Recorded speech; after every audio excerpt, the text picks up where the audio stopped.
on their YouTube series. The ads are also being compared to the ones we're seeing out of Russia, like the one on the right side of your screen. You can see the thematic differences here. It also got us thinking, what would some of our war heroes of America's past think about today's woke military? We were just showing you the Congressional Medal of Honor ceremony at the White House. But let's talk about this now with an expert, the director of Nexus Media, Robert Orlando. He's also the author of the new book, The Tragedy of Patton, which you can get out, which is available now. Also with us, Shirley, New York Times bestselling author and presidential historian and Newsmax contributor as well. Great to have you both with us. Robert, great to talk to you again.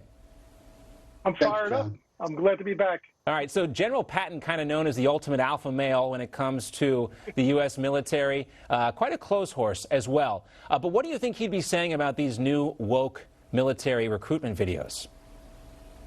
I'm sorry if I'm too sarcastic with this the segment here, but when I think of woke and General Patton, it just seems like a running gag, the idea that he didn't get along with the 20th century, let alone the 21st century. But I just imagine him, to make my point, imagine him standing there saying to an audience, I do not have the time or the inclination to go through 72 pronouns before I tell you how to fire that gun.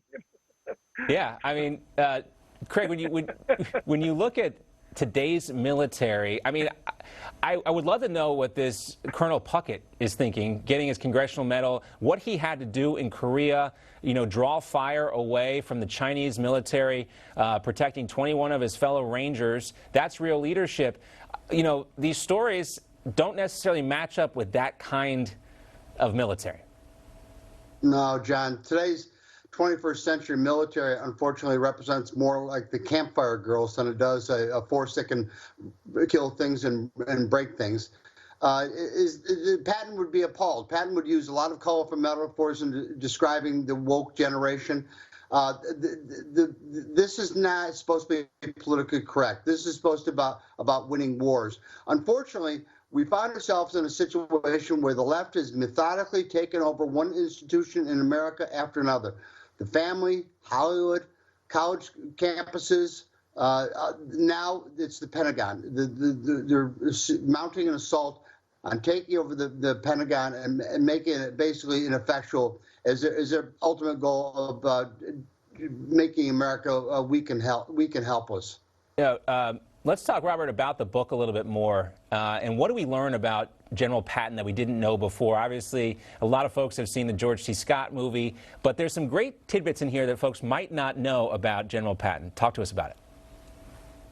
Well, it's called Tragedy for three reasons. I'll be quick. One is that it's a tragic how his life might or might not have ended, which is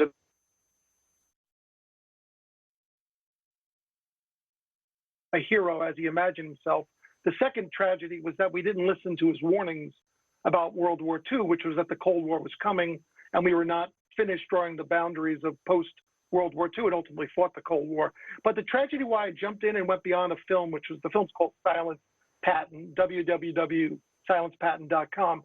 But the reason I went beyond the film to the book was the loss of the whole idea of who Patton is and the idea of building character, which ties into the larger theme here is in Men of War, understand that character is made. Now, they may say it's man developing a man or a character or the artifice to deal with stress given a circumstance of confrontation. But I think this modern woke generation is too far away from war, and they've been through generations now of a leisure class, and that's always the danger. Yeah, I mean, we fought these wars for 20 years now. You know, this is what happens after 20 years of war. Much different scenario, but interesting point. You know, I loved what you had to say there, Robert, about George Patton not getting along with the 20th century, let alone the 21st century. But a fascinating character nonetheless, a fascinating icon of history. Can't wait to see it and read the book as well. Robert, thanks so much. Craig, great to see you as always. Good to see you, John. Thank you. All right, don't go anywhere. We got plenty more coming up here on Newsmax. We'll give you a preview of what you can expect next.